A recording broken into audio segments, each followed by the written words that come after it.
Hello, so I am about to start our brand new book, and for the next 7 days, or 7 school days, we're going to be reading the Spiderwick Chronicles by Tony Terlizzi and Holly Black. So without further ado, let's make a start.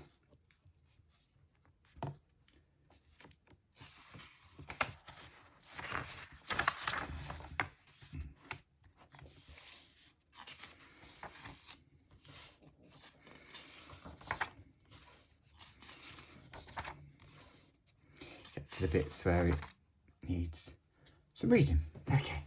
Dear reader, over the years that Tony and I have been friends, we've shared the same childhood fascination with fairies.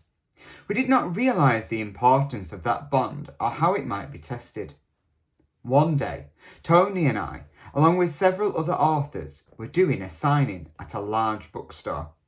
When the signing was over, we lingered, helping to stack books and chatting, until a clerk approached us. He said that there had been a letter left for us. When I inquired which one of us, we were surprised by his answer. Both of you, he said. The letter was exactly as reproduced on the following page. Tony spent a long time just staring at the photocopy that came with it. Then, in a hushed voice, he wondered aloud about the remainder of the manuscript. We hurriedly wrote a note, tucked it back into the envelope, and asked the clerk to deliver it to the Grace children. Not long after, a package arrived on my doorstep, bound in red ribbon. A few days after that, 3 children rang the bell and told me this story. What has happened since is hard to describe. Tony and I have been plunged into a world we never quite believed in. We now see that fairies are far more than childhood stories. There is an invisible world around us, and we hope that you, dear reader, will open your eyes to it. Holly Black. Dear Mrs. Black and Mr. De Terlizzi, I know that a lot of people don't believe in fairies, but I do, and I think that you do too. After I read your books, I told my brothers about you, and we decided to write. We know about real fairies. In fact, we know a lot about them. The page attached to this one is a photocopy from an old book we found in our attic. It isn't a great copy because we had some trouble with the copier. The book tells people how to identify fairies and how to protect themselves. Can you please give this book to your publisher? If you can, please put a letter in the envelope and give it back to the store. We'll find a way to send it the book. The normal mail is too dangerous. We just want people to know about this. The stuff that has happened to us could happen to anyone. Sincerely, Mallory, Jared, and Simon Grace. And here we've got a map of the Spiderwick estate. We've got the junkyard, the camp, the old quarry, the road to the town and J. Waterhouse Middle School, Robinson Creek, the Grove, Spiderwick Estate and the bridge. Hopefully that'll help us to understand the story. And here we go. Chapter 1, in which the Grace children get acquainted with their new home. If someone had asked Jared Grace what jobs his brother and sister would have when they grew up, he would have no trouble replying. He would have said that his brother Simon would be either a veterinarian or a lion tamer. He would have said that his sister Mallory would either be an Olympic fencer or in jail for stabbing someone with a sword. But he couldn't say what job he would grow up to have.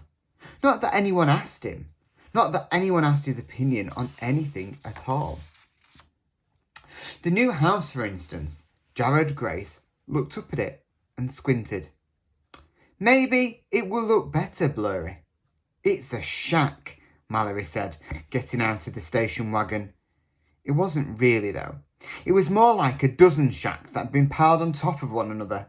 There were several chimneys, and the whole thing was topped off by a strip of iron fence sitting on the roof, like a particularly garish hat.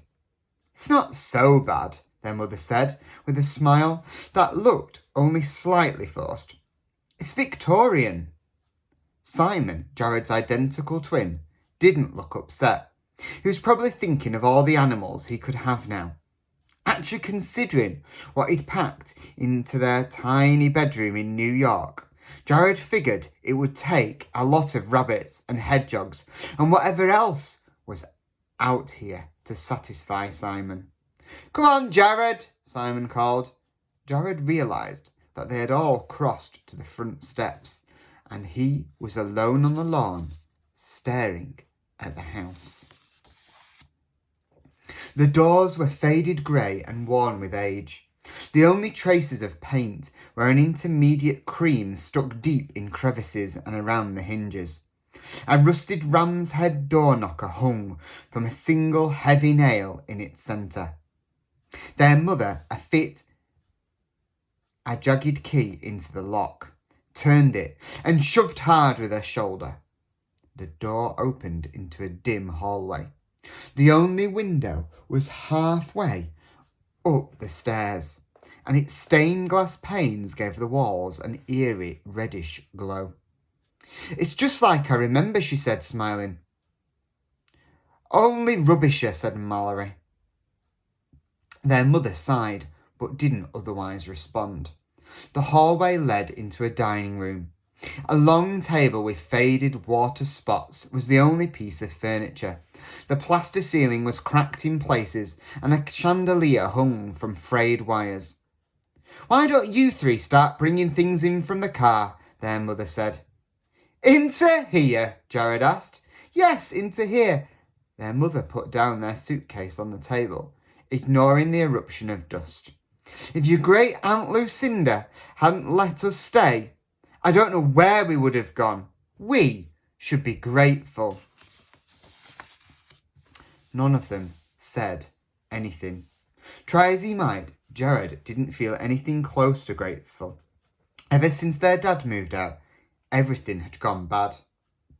He'd messed up at school, and the fading bruise over his left eye wouldn't let him forget it. But this place was the worst yet. "Jared," his mother said as he turned to follow Simon out to unload the car. "What?" His mother waited until the other two were down the hall before she spoke. "This is a chance to start over. For all of us. Okay?" Jared nodded grudgingly. He didn't need her to say the rest of it. That the only reason he hadn't gotten kicked out of school was because they were moving away. Another reason, he was supposed to be grateful.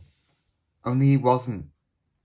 Outside, Mallory had stacked 2 suitcases on top of a steamer trunk. "I heard she's starving herself to death. Aunt Lucinda. She's just old," said Simon. "Old and crazy." But Mallory shook her head. "I heard Mum on the phone. She was telling Uncle Terence that Aunt Lucy thinks little men bring her food." "What do you expect? She's in a nut house," Jared said. Mallory went on, like she hadn't heard him. "She told the doctors the food she got was better than anything they'd ever taste." "You're making that up," Simon crawled into the back seat and opened one of the suitcases. Mallory shrugged. "If she dies, this place is going to get inherited by someone, and we're going to have to move again." "Maybe we can go back to the city," Jared said. "Fat chance," said Simon. He took out a wad of tube socks. "Oh no," Jeffrey said. Lemon Drop chewed their way loose. "Mum told you not to bring the mice," Mallory said. "She said you could have normal animals now." "If I let them go, they get stuck in a glue trap or something," said Simon, turning a sock inside out, one finger sticking out of a hole. "Besides, you brought all your fencing junk." It's not junk, Mallory growled. And it's not alive. Shut up. Jared took a step towards his sister. Just because you've got one black eye doesn't mean I can't give you another. Mallory flipped a ponytail as she turned towards him. She shoved a heavy suitcase into his hands. Go ahead and carry that if you're so tough. Even though Jared knew he might be bigger and stronger than her someday, when she wasn't 13 and he wasn't 9, it was hard to picture. Jared managed to lug the suitcase inside the door before he dropped it. He figured he could drag it the rest of the way if he had to, and no one would be the wiser. Alone in the hallway of the house, however, Jared no longer remembered how to get to the dining room. 2 different hallways split off this one, winding deep into the middle of the house. Mom, although he'd meant to call out loudly, his voice sounded very soft, even to himself. No answer. He took a tentative step, and then another, until the creak of a board under his feet stopped him. Just as he paused, something inside the wall rustled. He could hear it, scrabbling upwards until the sound disappeared past the ceiling. His heart beat hard against his chest. It's probably just a squirrel, he told himself. After all, the house looked like it was falling apart. Anything could be living inside.